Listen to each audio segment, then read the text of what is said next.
Adonai kito, ki le'olam chasdo. Hodu l'Adonai kito, ki le'olam chasdo. Hodu, hodu, hodu, hodu, hodu l'Adonai kito. Hodu, hodu, hodu, hodu, hodu l'Adonai kito.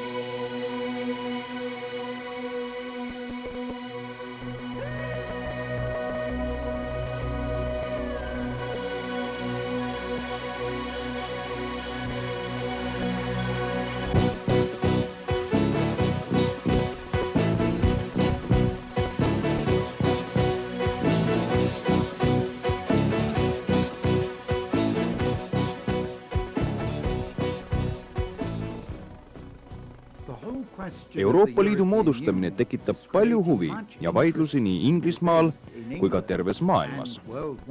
Mis paneb mind küsima, miks on praegu 21. sajandil tekkinud surve moodustada Euroopa Liit või Euroopa impeerium, mis pole varem eksisteerinud?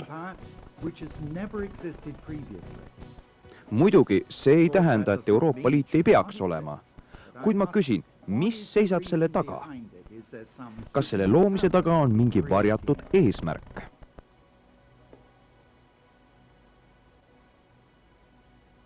Euroopa vägistamine.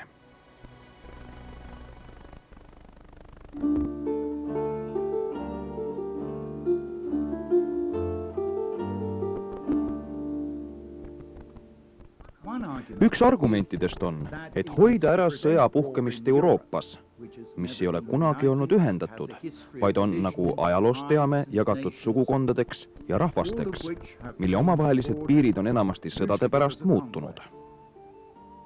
Isegi roomlased suutsid ühendada ainult ühe osa Euroopast, kuid kohtasid hunnide ja slaavlaste vastupanu ning lõpuks jäid alla Saksa barbaritele.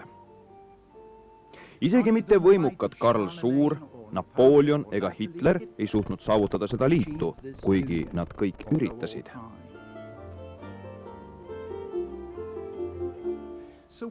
Mis on Euroopa Liidu loomise taga? Seda saab vaadata poliitilisest, sotsiaalsest või majanduslikust vaatenurgast. Selleks on olemas poliitilised ja majanduslikud põhjused, kuid samas ei tohiks jätta märkamata, et sellel võib olla ka piibellik taust ja võimalik, et Euroopa Liit on ennustuse täitumine, mis kirjutati piiblisse rohkem kui 3000 aastat tagasi.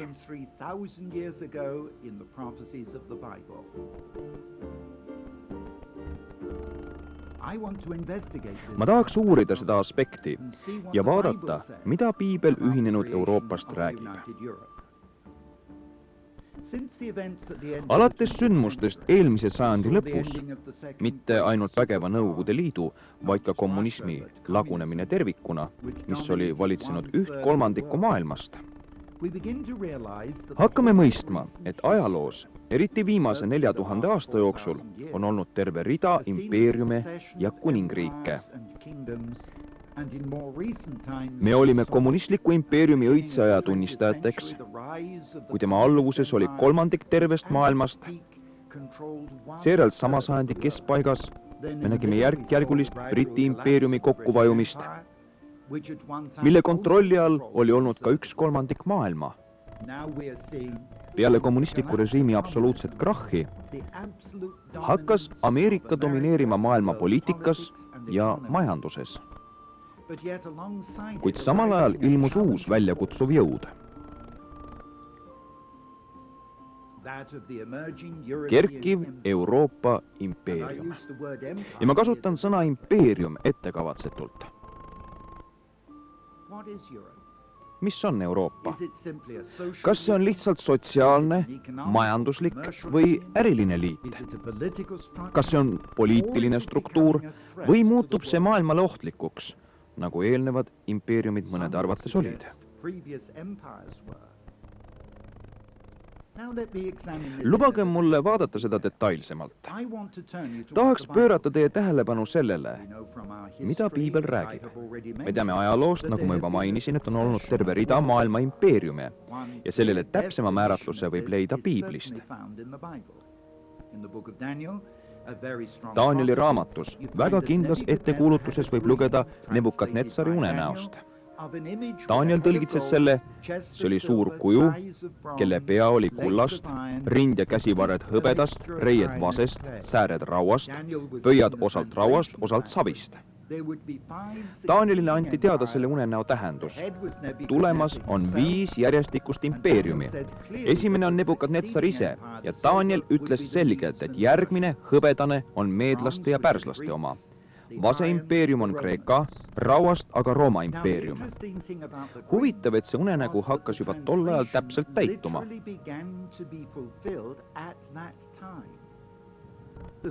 On hämmastav, et need esimesed 4 impeeriumit läksid täide piibli ajaloo jooksul. Ainult Rooma impeerium, rauast jalad, eksisteeris kuni oma täieliku lagunemiseni 5. sajandil meie aja järgi. Nii et kuigi see oli ettekuulutus või profeteering, võime näha nende impeeriumite sõnasõnalist täitumist. Ainus, mis pole veel teostunud, on muidugi jalad, segatud raud ja savi. Paljud piibli tõlgendajad, kes on proovinud seletada piibli profeteeringuid, järeldasid, et raud ja savi viimase impeeriumi jalgades on Rooma impeeriumi taastamine, kuid raud ei segune saviga. Nii et järelikult lõpuks nõrk ühinemata jõud laguneb kivi põrkest. Danieli tõlgendatud Nebukadnetsari unenägu räägib, et kuju jalad purustad kiviga, milles me usume olevat Jeesuse Kristuse tema teises tulekus. Vaatame Uut Testamenti piiblis, kus saame Ilmutuse 17. peatükis väga selge viite müstilisele kujule nimega saladus, suur Babylon. Ja see saladus avaldub viimastel päevadel. Nüüd vaatame seda natuke teises kontekstis. Esimene impeerium oli Nebukadnetsari oma, kes vastutas Babyloni ehitamise eest. Pea meeles, et Paabeli torn oli Babyloni keskpaigaks. Paljudes keeltes on sõnad Paabel ja Babylon sünonüümid. Kuigi eesti keeles kasutame me natuke erinevaid sõnu, on nende tähendus sama. Babylon oli seal, kus oli Paabel. Paabel oli Babylonis. Õigus. Nüüd, Nebukadnetsari võimu all olev Babyloni impeeriumi hävitasid meedlased ja pärslased. Kus? Babylonis. Meed ja Pärsia impeeriumi hävitasid kreeklased Aleksandri juhtimisel. Kus? Babylonis. Kreeklaste impeeriumi hävitasid roomlased jällegi Babylonis. Aga kes hävitas roomlaste impeeriumi? Hästi, sellele on olemas seletus. Ajalugu oletab, et ja keegi võib selle peale naerda, et roomlaste impeerium jõudis krahhini kodanike sundmõtte tõttu, kui see hakkas liiga tugevalt sõltuma oma struktuuridest, seadustest, bürokraatiast ja riigi hävitas bürokraatia kuhjumine. Aga füüsilise Rooma impeeriumi hävitasid Saksa hõimud, mitte Babylonis, vaid Euroopas. Nüüd, see viib mind edasi järgmise tõenduseni. Siis ma võin teile kahtlemata tõestada, ja see ei ole teooria, vaid tõestatav ajalooline fakt.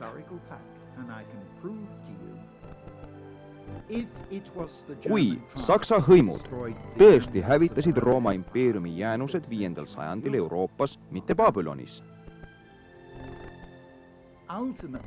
sai osa Babylonist osaks Saksamaast, kuigi see toimus tegelikkuses alles 19. sajandi lõpus.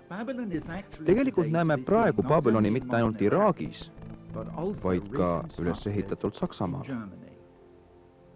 Aga enne kui me läheme Saksamaale seda vaatama, pöörame tähelepanu esmalt Strasbourgile. Sooviksin jätta küsimuse Saksamaast vastamata, kuna sellele on pühendatud selle programmi 3. osa. Ning te saate paremini aru, kui vaadata enne Strasbourgi. Jätame ajaloo ja piibli profeteeringud kõrvale ja tuleme tagasi 21. sajandisse, et vaadata Euroopat, kus me täna elame. Ma näitan teile üht 2 Euroopa Parlamendi keskustest Strasbourgis, mis oli mitu sajandit Saksamaa osa, kuid praegu kuulub Prantsusmaale.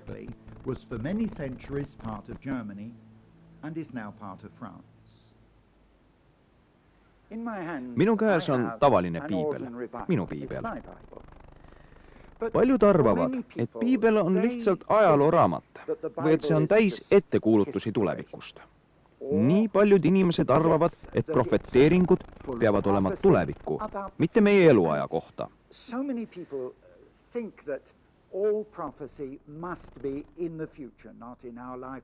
Kui ma proovin näidata teile väga selgelt, et tegelikult meie elame ajal, millal ettekuulutused hakkavad sõnasõnaliselt täituma täna, meie elu jooksul.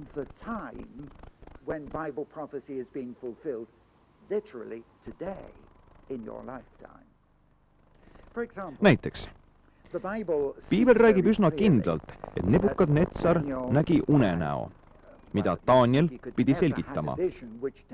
Ühest kujust, mis tähendab 5 impeeriumi, hakates täituma juba Nebukadnetsari ajal, jätkudes meedlaste ja pärslastega ja nii edasi, kuni kreeklaste ja roomlasteni välja. Nüüd me usume, et viimane impeerium, millest räägib Danieli 6. peatükk, on taastatud Rooma impeerium ning seda mitte ainult piiblis, vaid täna, siin. Mitte tulevikus, vaid neil päevil, kus me praegu elame.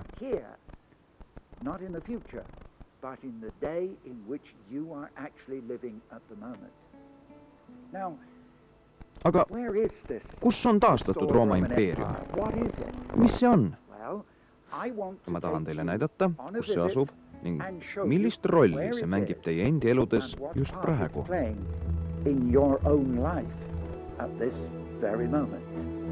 Come with me and let's have a look.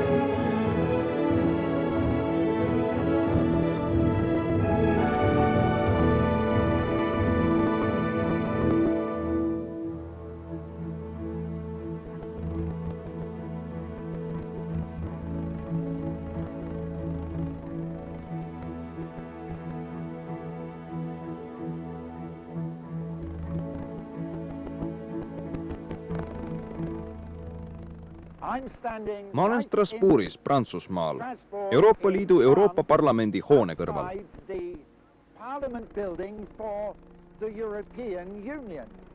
Selle hoone projekti aluseks on Brügeli maal, mis kujutab lõpetamata Paabeli torni. Ning parlamendi hoone kujutab samuti pooleli olevat ehitist.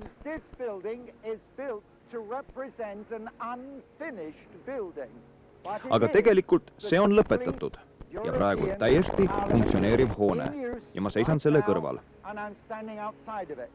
Selle ehitamiseks kulus 8 miljardit naela. See tähendab 12 miljardit Ameerika dollarit ja see valmis detsembris 2000 ning nüüd seda kasutatakse.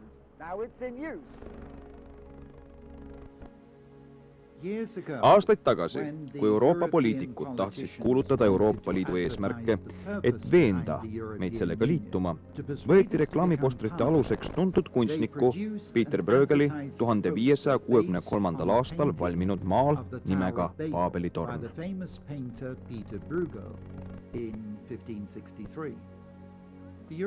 Euroopa Liidu parlamendi hoone on modelleeritud just selle pildi põhjal.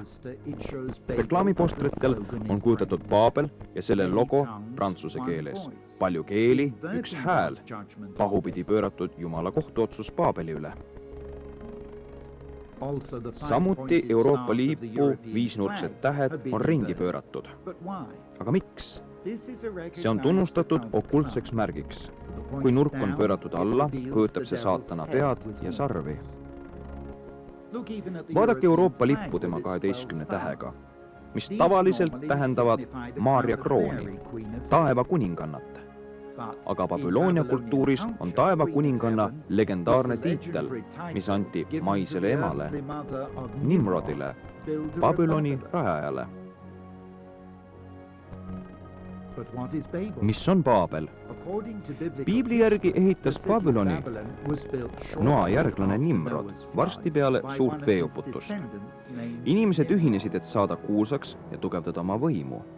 The people joined together in order to make a name for themselves and to increase in power and build. Nad ehitasid suure linna, mille keskel oli kõrge torn ja tempel nimega Baabel. See torn sümboliseeris inimese vastuhakku Jumalale. Kavatseti jõuda taevani ja tõestada, et Jumalat ei ole. Või, kui ta on olemas, pidi torn olema piisavalt kõrge, et päästaks järgmisest veeuputusest, patu karistuse eest. Jumal purustas Baabeli torni ja linn sai kuulsaks oma pattude ja mässude poolest Jumala vastu. Lõpuks 586. aastal enne meie aega lubas Jumal, et Abrahami lapsed, juudid, aeti oma pattude pärast Babyloniasse maapakku. Nende stseenide filmimise ajal küsisin ühelt ajakirjanikult, kes oli sündinud Strasbourgis, kas ta mõistab torni tähendust. Ta teadis ja kinnitas veel, et ka Euroopa Parlamendi liikmed mõistavad torni piibellikku tähendust ning et Euroopa Liidu eesmärk on viia lõpule see, mida Nimrod koos rahvaga ei olnud suutnud 3500 aasta eest.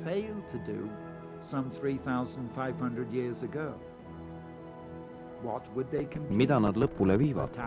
Kas lihtsalt torni või ühinenud rahva jõu mässamaks Jumala vastu täielikult ja lõplikult, aktsepteerides pattu normaalse elustiilina?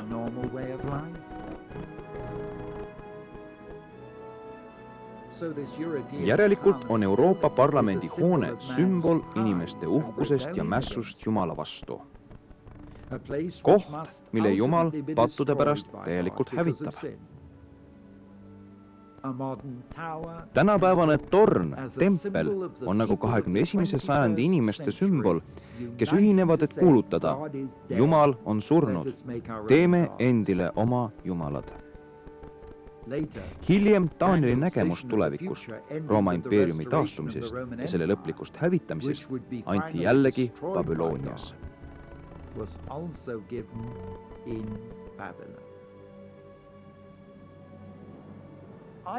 Siin ma tahaksin näidata teile tellingute mudelit. Need hooned ümbritsevad rõngad, jätavad ehitusjärgus oleva hoone mulje. Kuid samal ajal on see hoone lõpetatud ning kasutusel. Teiste sõnadega, nad püüavad igati demonstreerida hoone sarnasust Baabeli torniga Babylonias. Kuid see on Euroopa Parlament Strasbourgis. See ei ole Babylon, see on Strasbourg Euroopa Liidus.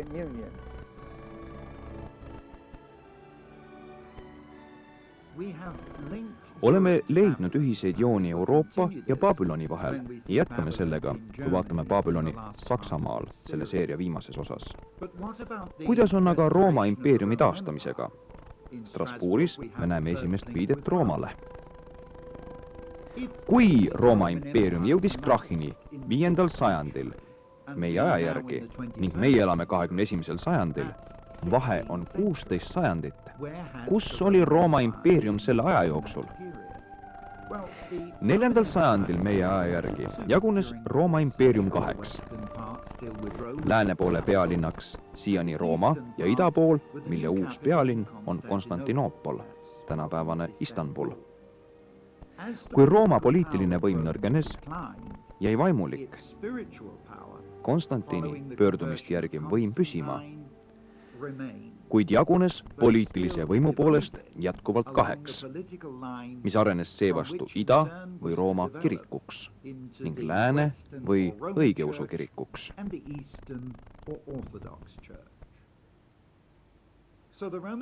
Järelikult Rooma impeerium pole kunagi tegelikult ära kadunud, vaid rauast jalad eksisteerisid kuni viimase ajani.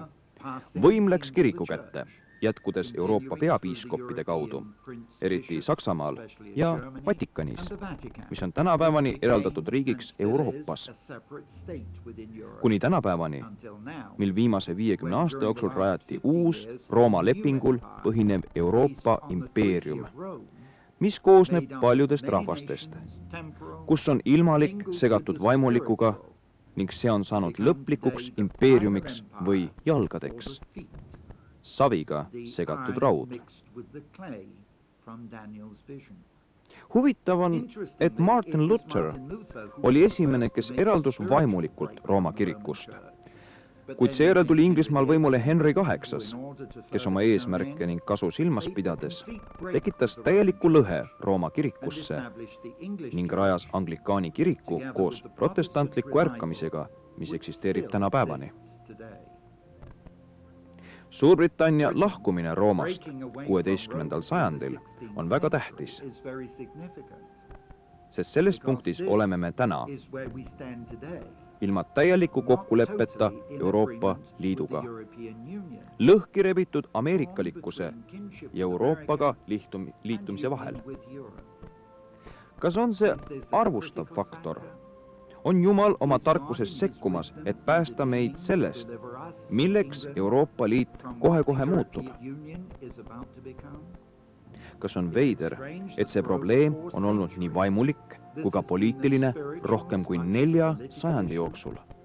Kas pole imelik, et tänapäevani jätkuvad vaidlused meie poliitilise liidu suletuse teemadel, kui samas räägitakse protestantliku ja Rooma kiriku võimalikust ühinemisest?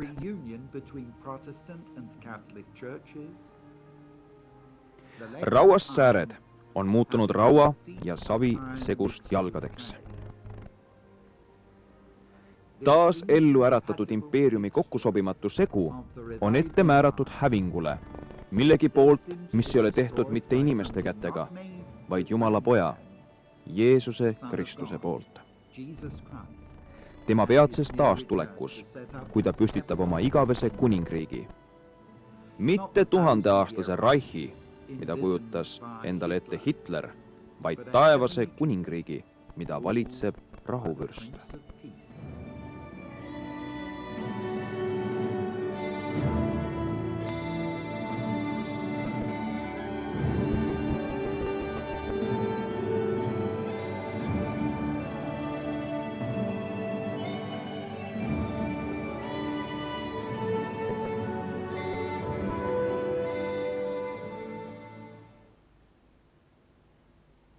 Teine osa.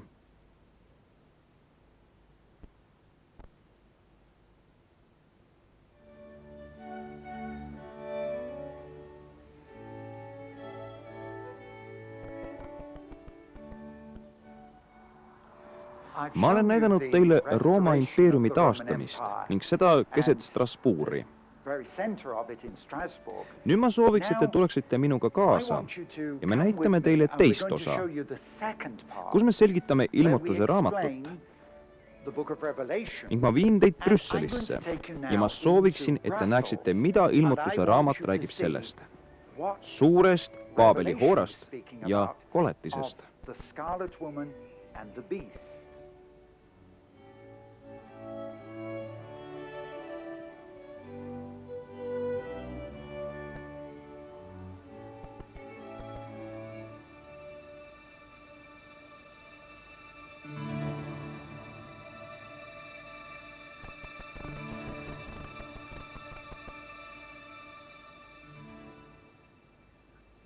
On huvitav, et kuna Euroopa ühendus on tegelikult kasutatud 2 põhilist sümbolit ning mõlemad on piiblist.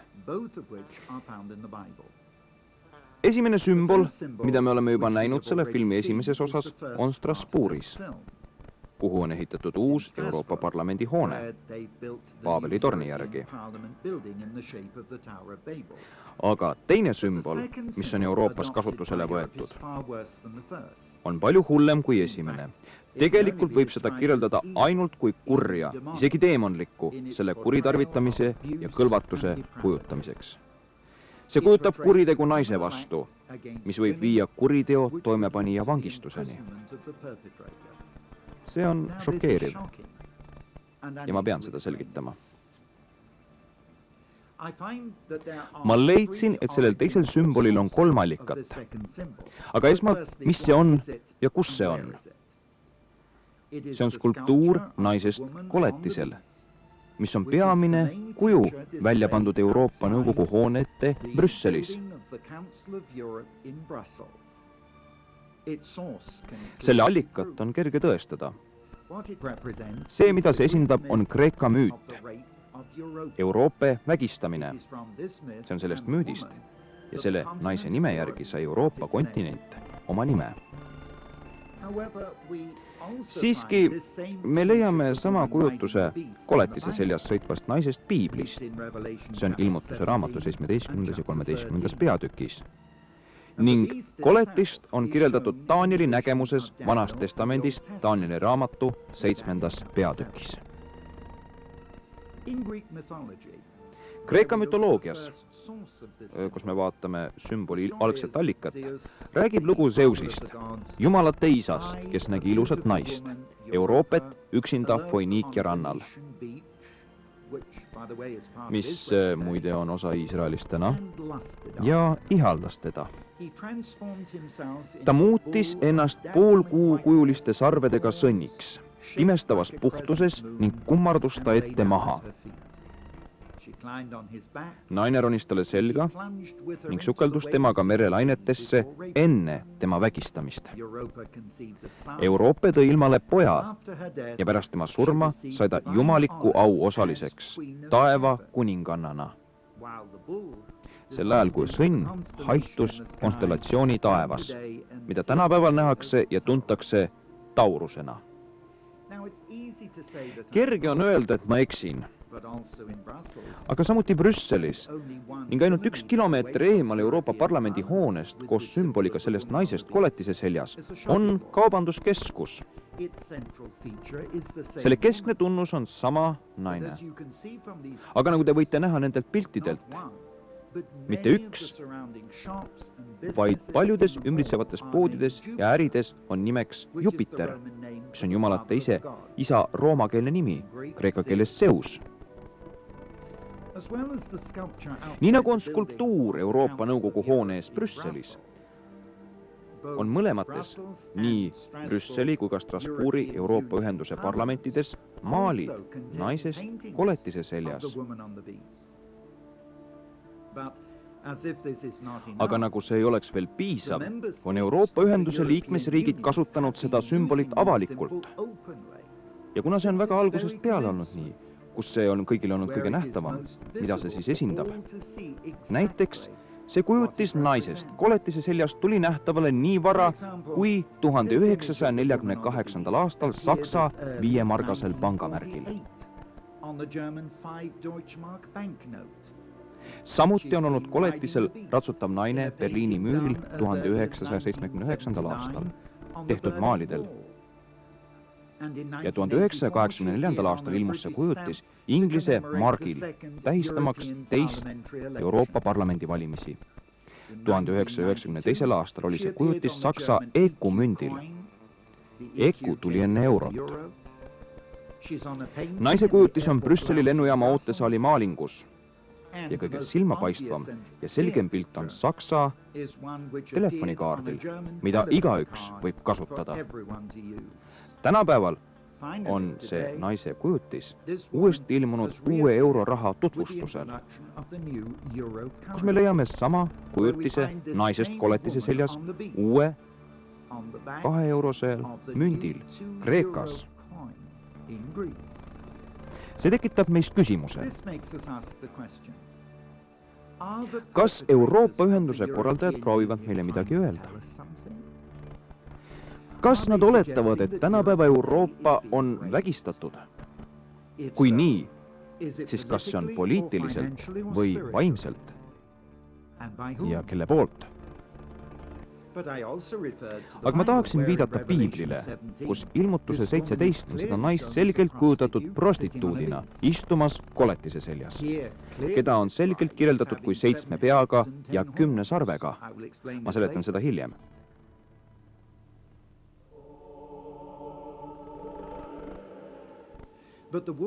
Aga naisel on ka teine nimi, kuna tema otsaesisele on kirjutatud müsteerium, Babylon. Ma selgitan seda hiljem, kui ka näitan teile, et antiikne Babylon on tänapäeval Berliinis.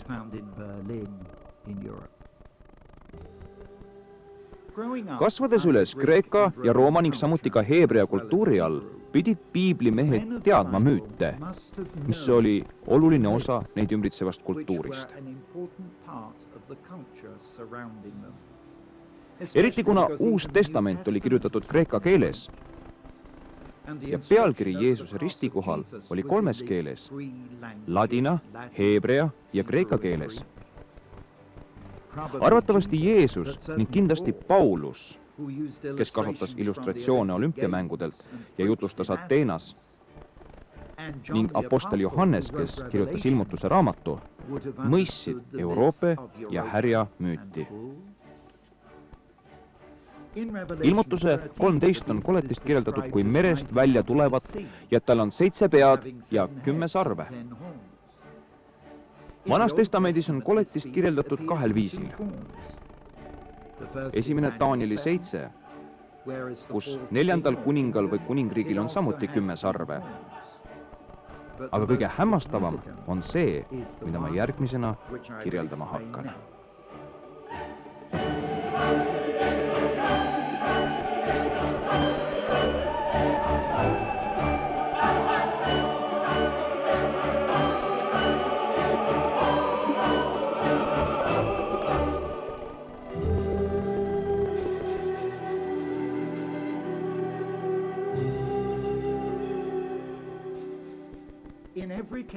Igal juhul, mida me oleme näinud tänapäeval Euroopas, siis seda naist Euroopet on kujutatud koletise seljas sõitvana. Pane tähele, et kus see lugu on piiblist kirjeldatud, on koletise seljas sõitvale naisele otsaette kirjutatud nimi Müsteerium Babylon, ilmutuse 17. peatükk. Kui Jeesus ilmutas ennast Johannesele, siis naine ilmutuse 17. peatükis, kes istus purpurpunasel koletisel, kellel on palju sarvi, oli see prohvetlikult räägitud tänapäeva Euroopa kohta. Me teame, et ilmutuse raamat oli prohveteering, aga kas see on täitumas? Ja miks seda naist kutsuti Müsteerium Babylon, võimas? Ja keda esindab võimas sarvedega koletis?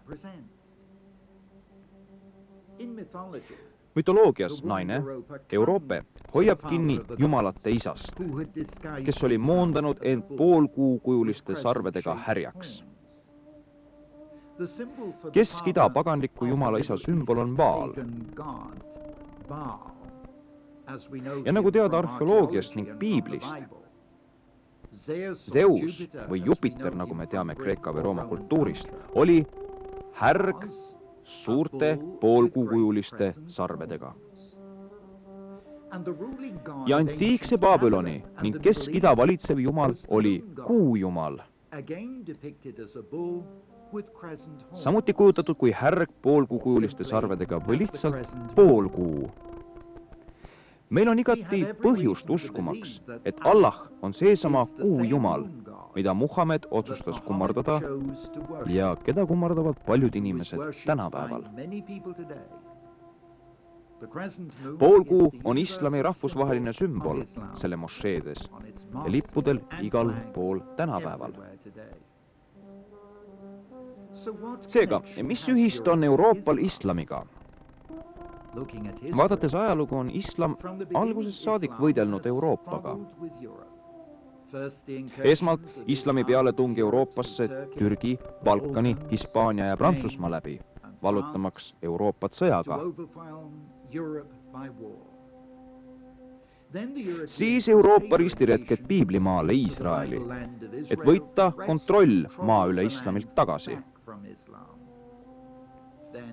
Siis 100 aastat tagasi leiti õli Kesk-Idast, mis tegi islami rahvad poliitiliselt ja majanduslikult kõige võimsamaks ja ihaldatumaks maa peal.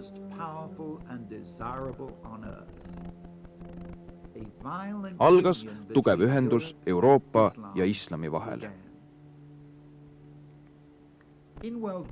Esimeses maailmasõjas Euroopa armeed võitlesid teineteisega Kesk-Idas. 1917. aastal, kui Prantsusmaa ja Inglismaa oli ajamas okupeerivat Türgit ja sakslasi Iisraelist ja Jeruusalemmast välja ning ümbritsevatelt aladelt, sai Inglise valitsus kokkulepped mõlemate, nii juutide kui araablastega, saavutamaks maksimaalset toetust, mis pani aluse tänastele konfliktidele. Inglismaa lubas esmalt juutidele Lord Balfouri läbi vaadata pooldavalt juudi rahva rahvusliku kodu rajamisele Palestiinas. Ja teiseks, araablastele Inglise suursaadiku läbi Egiptuses tunnustada ja toetada araablaste sõltumatust Türgist.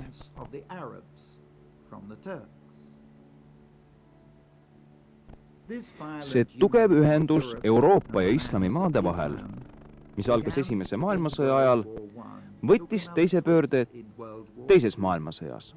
30. novembril 1941 Jeruusalemma moslemite suur mufti kohtus Hitleriga, sõlmimaks leping, et moslemi araablased annavad oma toetuse Hitleri sõjale tingimusel, et pärast juutide hävitamist Euroopas hävitaks Hitler juutide rahvusliku kodumaa Palestiina.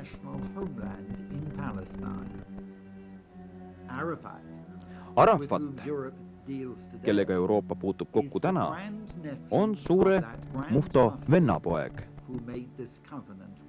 kes tegi Hitleriga selle lepingu.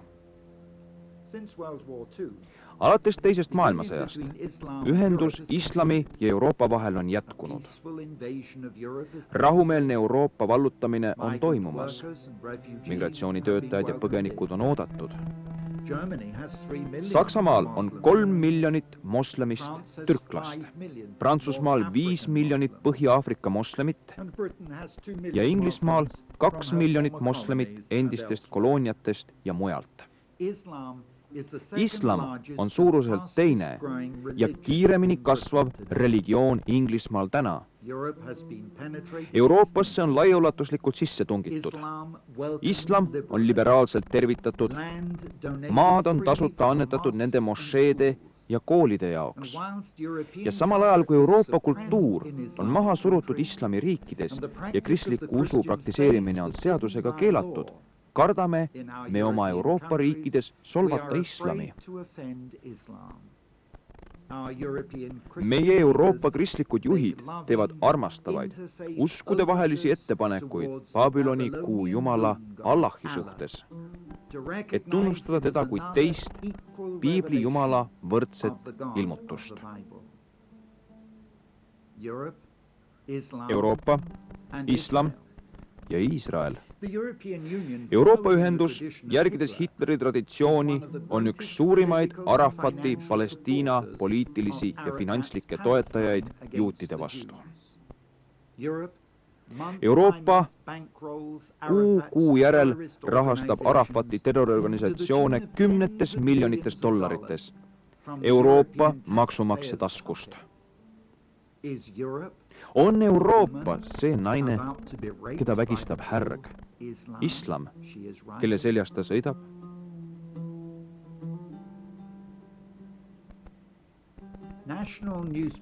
Rahvusvahelised ajalehed trükkisid selle aasta juunis fakti, et Belgia avatud uste poliitika tõttu immigrantide suhtes on Belgias saanud moslemi sissetungi peakontor Euroopas. Al-Qaida sõjaliste jõudude üle käib kontroll siit, suunatuna. Sealt, kus on Euroopa ühenduse keskus, Brüsselist. See on see koht, kus me oleme täna vaimulikult. Kas te praegu mõistate seda ohtu, mis tuleb islamist? Moslemid kummardavad Allahi, kes on, nagu me juba tõestasime, Baal või kuujumal, kuid idas kutsutakse neid ikka osalema ühisteenistustele. Seal ka väidetakse, et maailmas on 3 raamatuusku. Juudid, kes usuvad Vana Testamenti, kristlased, kes usuvad tervet piiblit ning moslemid oma Koraaniga. Aga Allah, see ei ole meie Jumal. Vaadake nende sümboleid.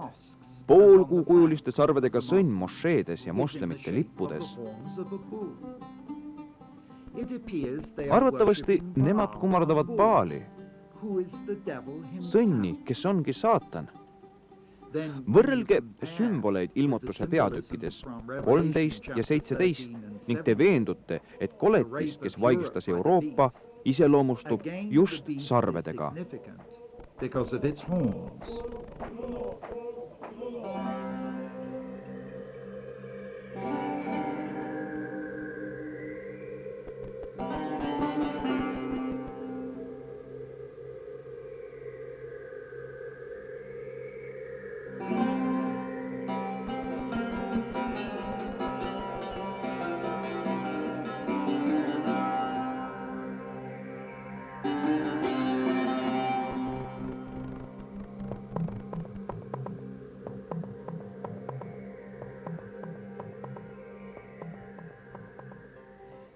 Tänapäeval me näeme islami fanatismi kasvu, mis ohustab maailma stabiilsust. President Bush tunnistas seda, kuulutades välja sõja terrorismi vastu. Iisraeli konfliktis ei seisne probleem ainult territooriumis, vaid moslemid tahavad täielikult hävitada Iisraeli. Aga kõigepealt peavad nad arved klaarima Ameerikaga, kes osutab sõjalist abi Iisraelile.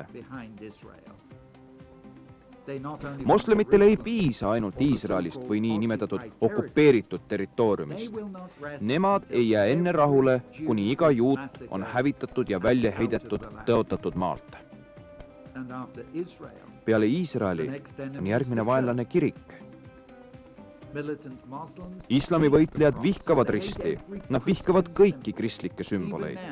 Nemad ehitavad mošeed demonstreerimiseks, nagu islamiusk domineeriks üle kristliku usu.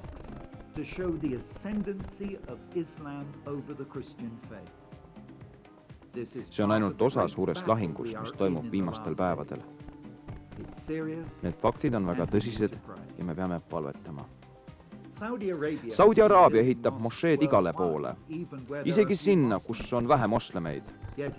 Kuid Saudi Araabias pannakse piibli hoidmise eest vanglasse ning on keelatud ehitada kirikuid. Kui Rooma linnavalitsus andis loa mošee ehitamiseks Vatikani kõrvale, tõlgendas Saudi Araabia meedia seda nagu allutamist islami ees. Idas praktiseeritakse ususallivust ning kutsutakse juhtiv imaame kristlikesse kogudustesse ja kirikutesse. Samal ajal Mekka ja Medina, nüüd aga ka Templimägi, on suletud ebaislamistide jaoks.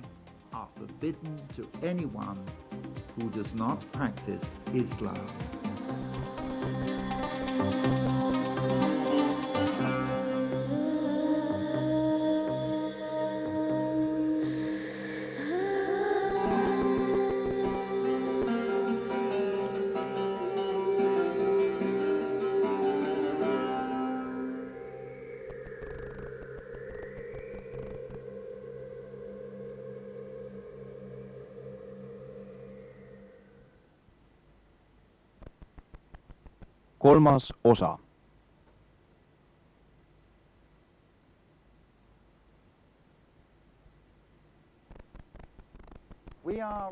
Me oleme Berliinis. Nagu te teate, ei ole Berliin ainult Saksamaa pealinn, vaid ka Euroopa Liidu üks peamistest keskustest.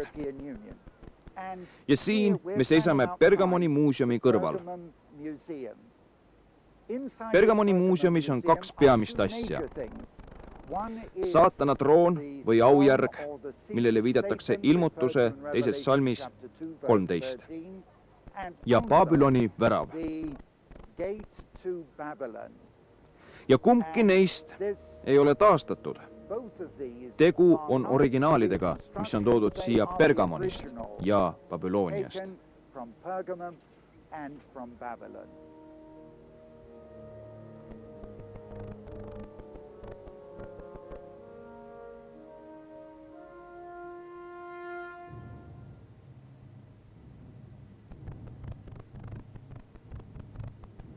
This is the way Me oleme tõepoolest children of Pergamoni Israel would go muuseumis in siin their Berliinis captivity ja ma tahan näidata teile Babyloni väravat, Ishtari väravat. Babel and into Nüüd me Babylon asume when they were pidulikule taken to teele. Babylon for captivity. See on So tee, walk with mida mööda me käisid Iisraeli down lapsed the Babelisse ja actual Babyloni, kui neid processional Babyloni street vangi viidi. here.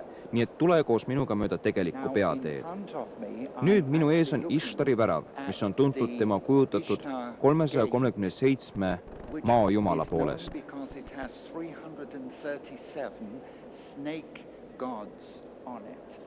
337 on heebrea keeles Hebrew is the Sheoli numerology või for põrgunumber. Sheol or hell. So in effect, Seega this võite siin is näha the gateway põrgu to väravat. hell that you can see here. Now you can see Te näete actually the tõelist väravat.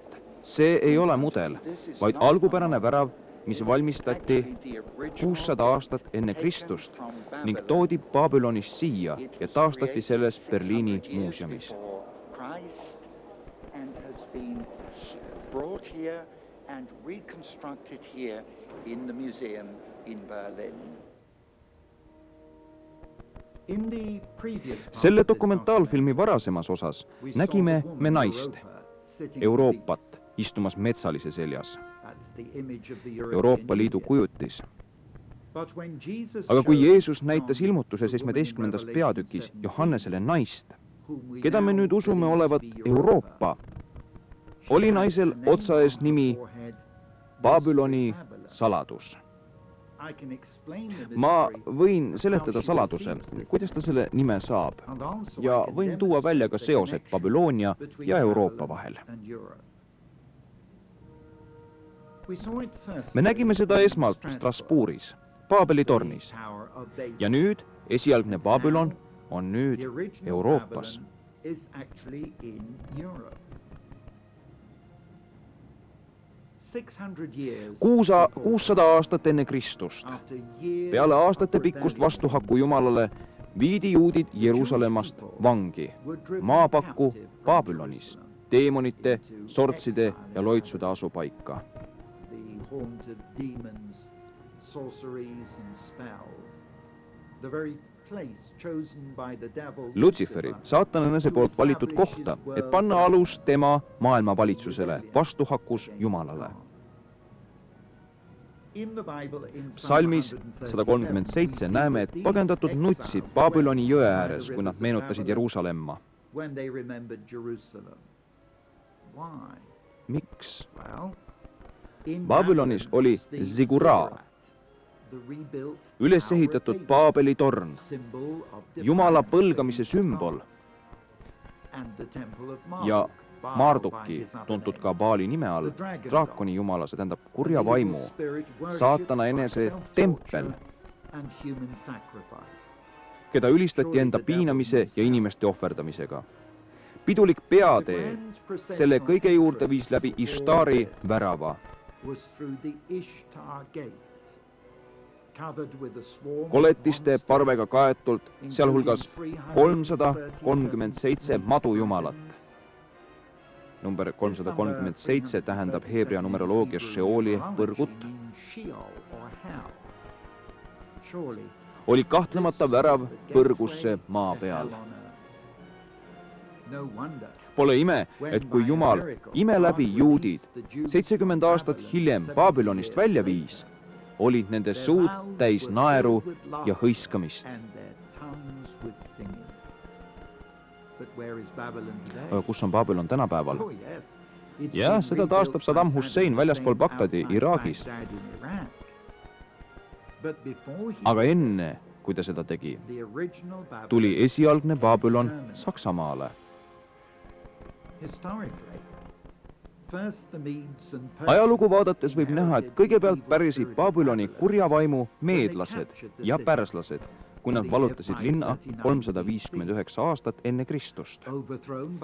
Kui Aleksander Suur selle 331 aastat enne Kristust üle võttis, lasi ta 10 000 mehel Marduki templi jälle taastada ning seal iga päev Babyloni draakonjumalatele ohvreid tuua, kuni ta enneaegselt aastal 323 enne Kristust suri.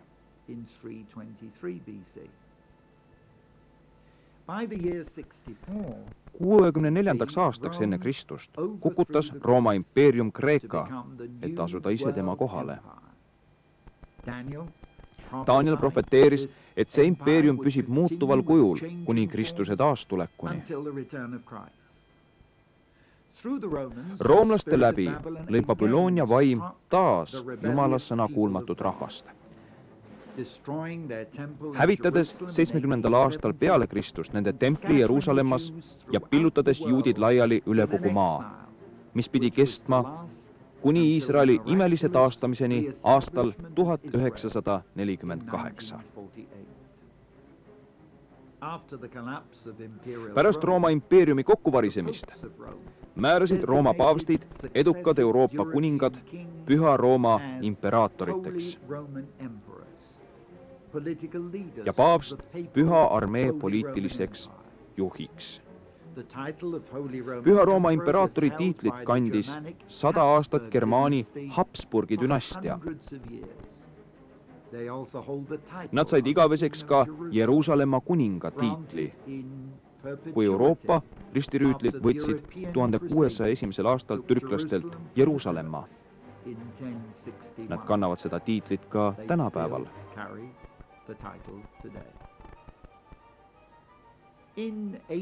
1898. aastal külastas Saksa keiser Wilhelm II vangistuses olevat Püha maad kui Jeruusalemma kuningas ning aasta hiljem alustas ta väljakaevamisi iidse Babyloni kohal. 1913 tõi ta Berliini esimesed tükid väravast ja pidulikust teest, mis on kaetud 307 madujumalaga. Babyloni sissepääs põrgusse maa peal. Aasta hiljem astus Saksamaa maailmaga sõtta. Kõigest 4 aasta jooksul suri 10 miljonit inimest. 1930. aastal püstitati Berliinis uuesti kogu pidulik tee. Kas see oli Babyloni madujumal saatan ise, kes rääkis läbi Hitleri ja kuulutas lõplikku lahendust juudi küsimusele? Lahendust, mis viis välja 6 miljoni juudi holokaustini Euroopas. Lisaks sellele oli Hitleri teine maailmasõda 1939–1945 tõepoolest põrgu maa peal.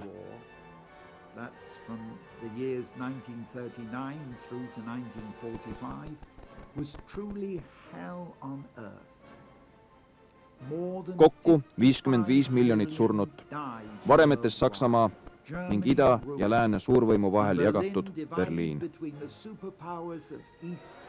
Kuna Ida-Berliini jäi Ishtari värav, juutide vihkamise sümbol, algas Lääne-Saksamaal armuaeg.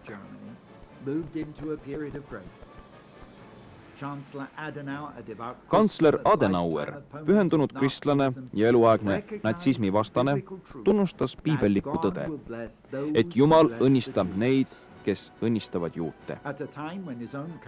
Samal ajal, kui ta oma riik oli varemetes, pakkus kantsler sõjahüvitist Iisraelile ja alguse sai Saksa sõjajärgne majandusime.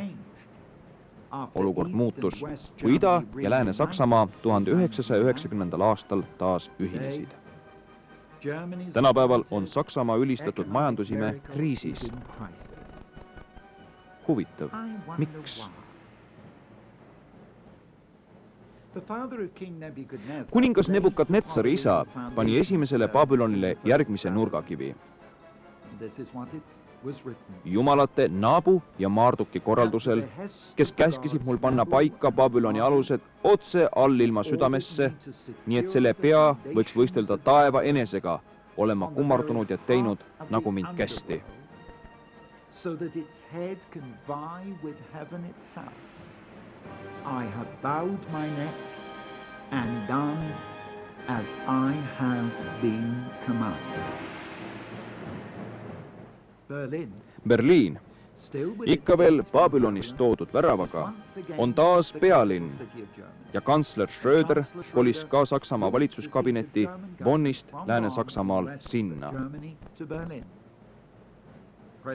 Clinton nimetas kord Berliini ühendatud Euroopa südameks. Milline süda sellest küll saab? Teise maailmasõja ajal kirjeldas Hitler oma uue Euroopa poliitikat üldjoontes kui sõjajärgse Euroopa kontrollimist järgmiste pealkirjade all. Ühine Euroopa valuuta, Euroopa börsi hindade harmoniseerimine, Euroopa majandusühiskond, Euroopa põllumajanduslik kord. Vaatamata tema lüüasaamisele rakendatakse Euroopa Liidus praegu tema omadele väga sarnaseid plaane. Või kelle plaanid need on? On nad pärit Danieli ettekuulutustest? Kuningriik, mis ei jää ühendatuks, määratud hävingule nagu raua ja savi segust jalad? Pole ime, et kristlasi hoiatatakse ilmutuse 18. peatükis. Minge välja temast, minu rahvas, et ei saaks tema pattude osaliseks ja et teid ei tabaks tema nuhtlused, sest tema patud on ulatunud taevani ja Jumal on tuletanud meelde tema ülekohtused teod. Nebukadnetsari unenägu tõlgitsedes hoiatab Daniel peatükis 2, et Babyloni vaim tegutseb edasi ka peale iidse kuningriigi langust, asustades järgnevaid maailma kuningriike kuni tänapäevani välja. Babyloni vaimu võidab lõplikult alles Kristuse taastulek. Danieli 2:33-34, ilmutuse 19:11-21. That's Daniel chapter 2, verses 33 and 34, and Revelation chapter 19, from verse 11. Kuid milliseid kuningriike esindavad tänapäeval kuju, raua ja savi segust jalad? Rooma leping on toonud Euroopa Liiduna Euroopasse kokku ebatõenäolise rahvuste segu.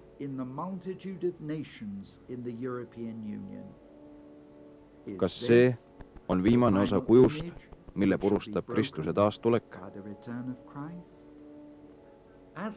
Nagu ma alguses seletasin, ei ole Piibel mitte lihtsalt ajalooline raamat ega ka vaid ettekuulutus tulevikust. Piibel on elav raamat ja me elame praegu Euroopas Piibli ajal.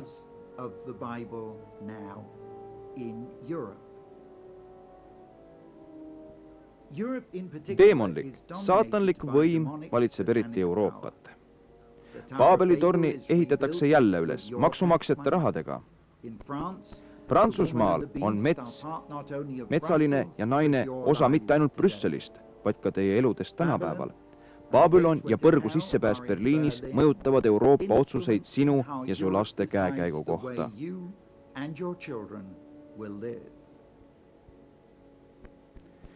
Veel hullem kui need 3 fakti, mis teile just välja tõin, on järgmine asi. Kõige võimsam, kurjem asi, mis on maailmast tulemas, mida kirjeldatakse vaid kord terves Piiblis, on saatana aujärg või troon. Muidugi oli see 2000 aastat tagasi. See oleks tulnud hävitada siis. Surely you say that was 2000 years ago. It must have been destroyed if it ever existed. See on nii kohutav, nii kuri, et on võrreldav saatana enda elupaigaga. Ausalt öeldes, nii kirjeldatakse piiblis vaid ühte kohta. Kus see oli? Bergamonis. Kus see praegu on?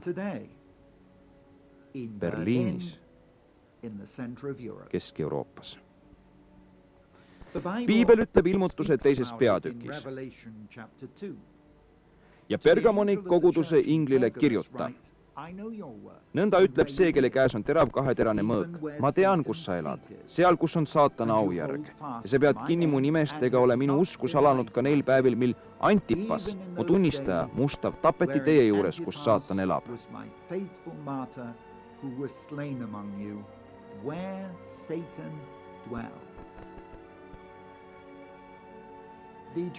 Hiiglaslik Bergamoni altar valitseb Saksamaa Bergamoni muuseumis Berliinis.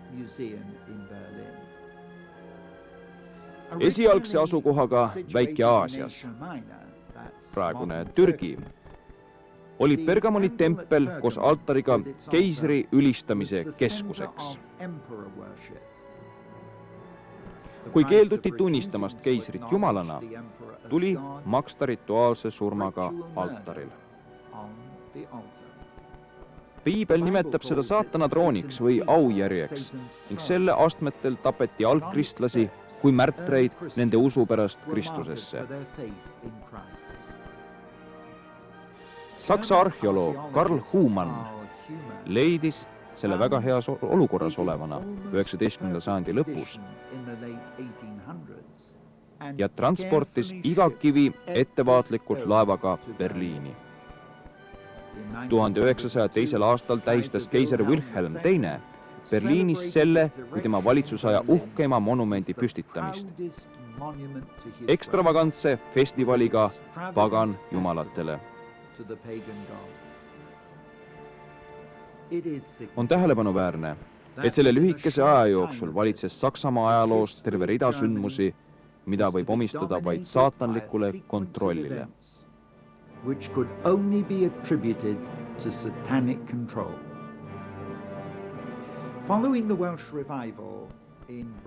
Peale Walesi ärkamist 1904. aastal, mille mõjust Suurbritanniale räägiti kogu maailmas, tuli 1908. aasta püha vaimu väljavalamine.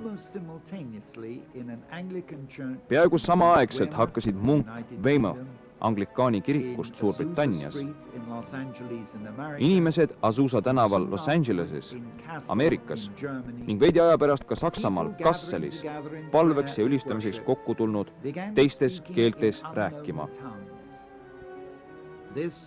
Nii algas ülemaailmne Jumala vaimu väljavalamine, mille tunnuseks oli keeltes rääkimine just nagu nelipühipäeval apostlite teises peatükis. Just as on the day of Pentecost in Acts chapter 2 in Jerusalem.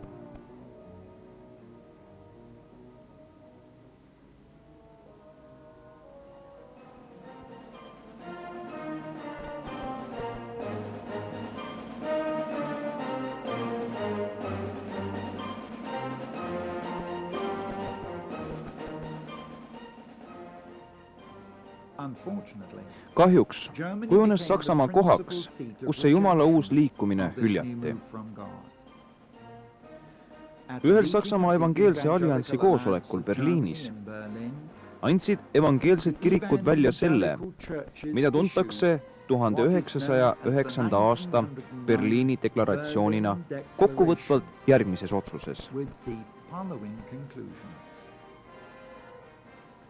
Nii nimetatud nelipühi liikumine ei ole ülalt, vaid on alt. Selles tegutsevad teemonid, keda juhatab kaval saatan. Tõde segatakse valega, et viia Jumala lapsi eksiteele. Et isiklik truudus ja mõnede juhtivate vendade pühendumus ega imed, keeltes rääkimised ja profeteeringud, mis selle liikumisega kaasnevad, ei suuda muuta meie veendumust, et nimetatud liikumine on alt.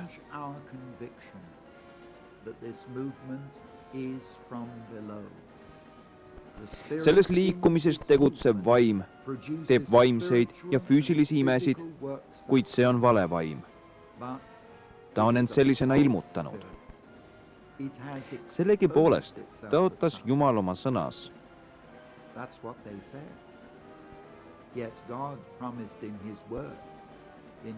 Joeli ja apostlite teises peatükis, et ta valab välja oma vaimu kõige liha peale, mitte ainult esimese nelipühi hoovihma, vaid lausvihma, mis toob enne Kristuse taastulekut sisse viimase rikkaliku hingede lõikuse.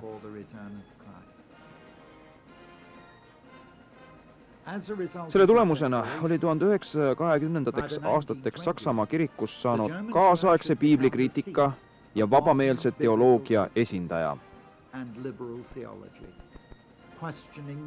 kes pani kahtluse alla pühakirja tõed, õõnestades usu aluseid. Samal ajal, kui Jumala vaimu liikumine levis üle maailma, levis ka see saatanlik vale.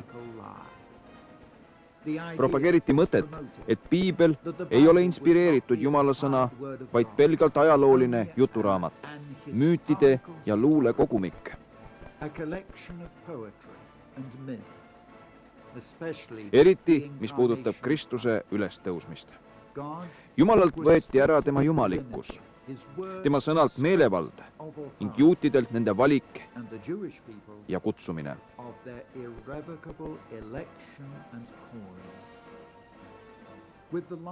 Pika antisemiitliku ajalooga Euroopa kiriku kaasabil viis see hõlpsalt juutide holokaustini, mille suhtes kiriku juhtkond pea üldse protesti ei avaldanud.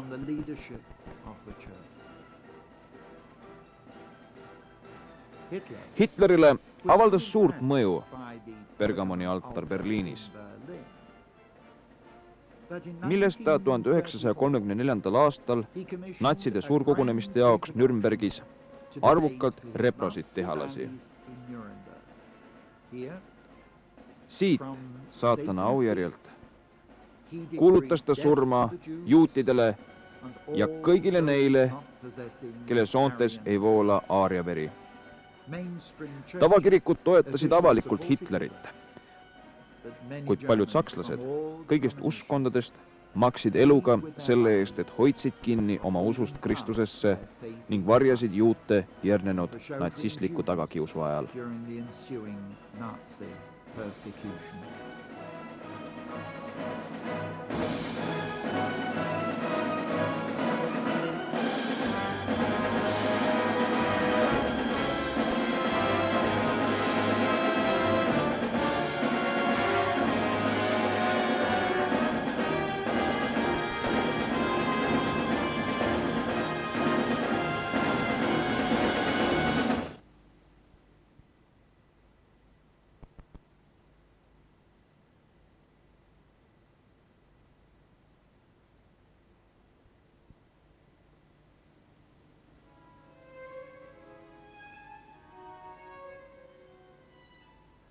Tänu Jumalale, et uute karismaatiliste kirikute eestvedamisel parandasid mitmed meelt 1909. aasta Berliini deklaratsioonist.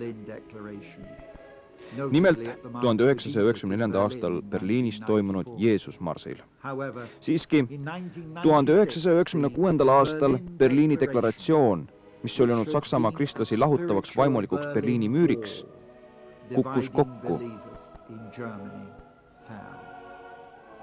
Pärast aastate pikkust eneseanalüüsi kirjutasid Saksa Evangeelne Allianss ja Vabade Nelipühi Kirikute Liit alla ühisele lepitusdeklaratsioonile, Kasseli deklaratsioon, nõustudes palvetama ärkamise pärast ning tegema koostööd evangelismis. Nüüd on uks avatud veel ühele Jumala vaimu liikumisele. Kuid jällegi on saatan teinud ühe tähtsa käigu. Peale 1945. aastat, kui Berliin jaotati kaheks ja eraldati Pergamoni altarist, sai Saksamaa jälle üles ehitatud ning koges sellist majanduslikku õitsengut, mille sarnast ei ole ei Saksamaa ega ka kogu Euroopa ajaloos.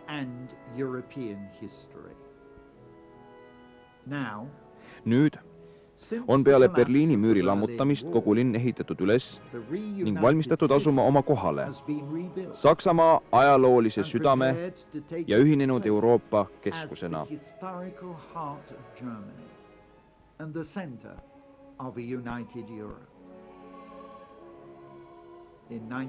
1999. aastal avati täielikult taastatud Reichstagi hoone, mille Hitler kuulsaks tegi, kuid mis 1945. aastal hävitati. Ja Saksamaa valitsus kolis lõpuks Bonnist tagasi Berliini. Esmakordselt 50 aasta jooksul on Saksa valitsus tagasi omal kohal, seal, kus on saatana aujärg.